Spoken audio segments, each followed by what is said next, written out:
love the chase and the hunt, and I set the pace when I'm running. I always take what I want and I always give it 100. Don't need a bank, no I'm funded. Play the game like it's nothing. I'm always thankful for something. Don't take for granted, stay humble. Now wake up!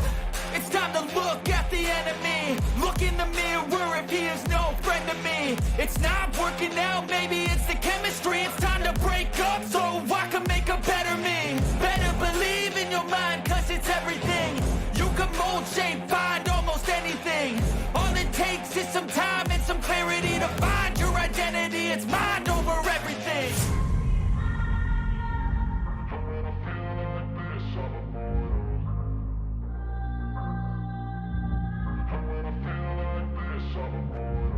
And when I feel like this, I'm immortal. When I feel like this, I'm immortal. When I feel like this, I'm immortal. When I feel like this, I'm immortal. Don't be scared. Just give it up. Don't be scared.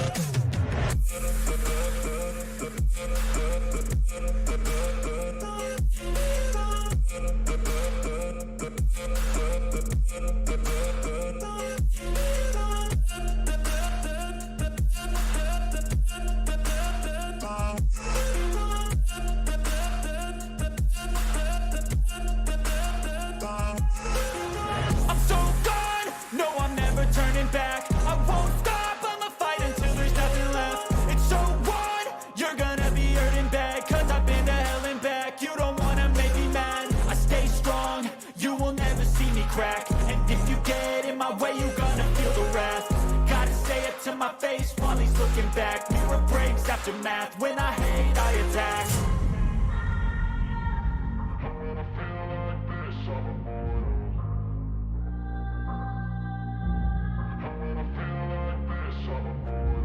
And when I feel like this, I'm immortal. When I feel like this, I'm immortal. When I feel like this, I'm immortal. When I feel like this, I'm immortal. Don't be scared. Just give it up. Don't be scared.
Welcome to Daikaiju Network, where we have a very healthy obsession with kaiju. I'm your co-host Kent, and with me is your other co-host. Jason, how's it going, everyone?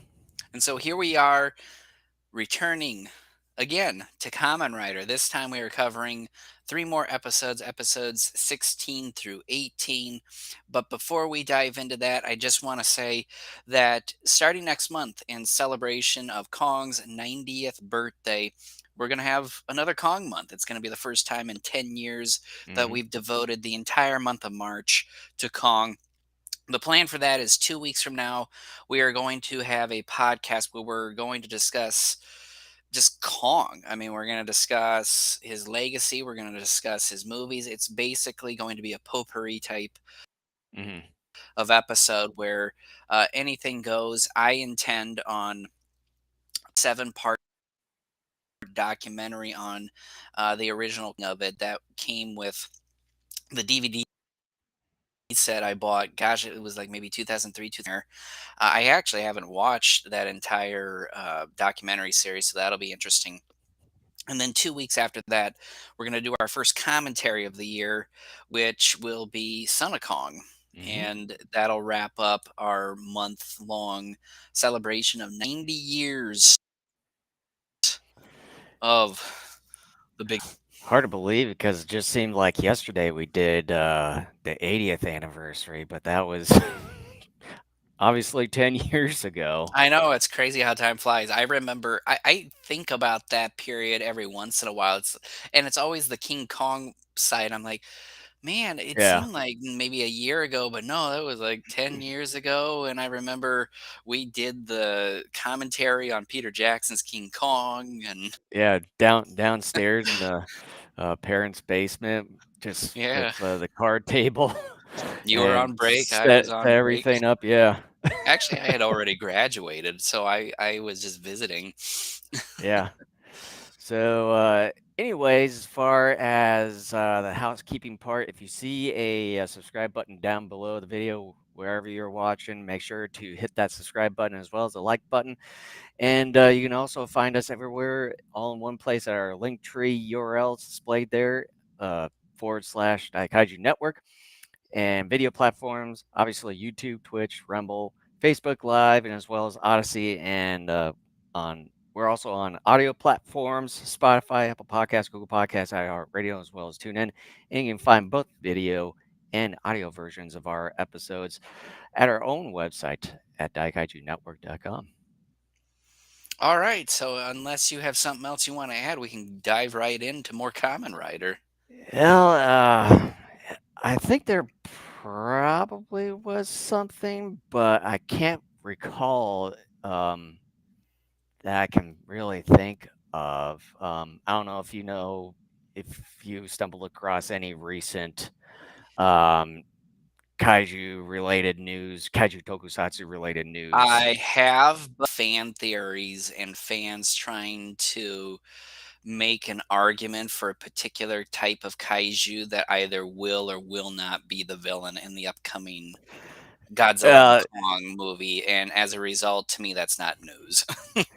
oh yeah, it's really not news because I think I sort of brought that up some time ago. I think it was maybe a couple or so months ago that I've stumbled across a few of those theories, as well as like some people are trying to theorize like, oh, Space Godzilla is going to be in it, or Bylon or Destroya.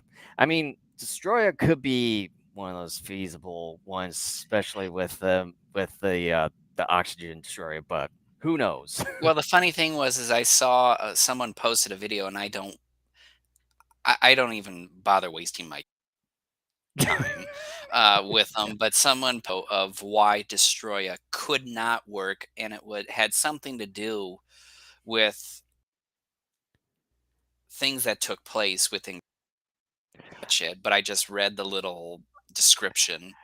But then I would like to say is that Destroyer was created by the Oxygen Destroyer, which it was used in King of the Monsters, and I don't know how they sort of came up with how Destroyer wouldn't be possible. But Well, anyways, yeah, it's like here's now we're getting into this here. That you bring it up. here's my fanboy theory on this about it. And, Um, you. but in all seriousness, here's what I think it's going to be. I think it definitely will be another Toho kaiju. Mhm. What I don't know. However, I do not believe it's going to be Destroya, nor do I believe it'll be Space Godzilla. I think those two kaiju could be a little too extreme, at least right now for the MonsterVerse. Yeah, But for Space Godzilla, yeah, there isn't really anything feasible for him to pop up in the next film, obviously. And then yeah, it's the too extreme. Although they've sort of alluded with King Ghidorah in the second movie with him being from outer space. So they've sort of already gone there, but not in the not realms like not Toho just were. yet. Yeah, not just yet. Yeah. But anyway, at hand, episodes 16 through 18 of Kamen Rider. This series definitely, on the one hand, it seems like we've been going at it for quite a while, but on the other hand, it's like, oh, we're still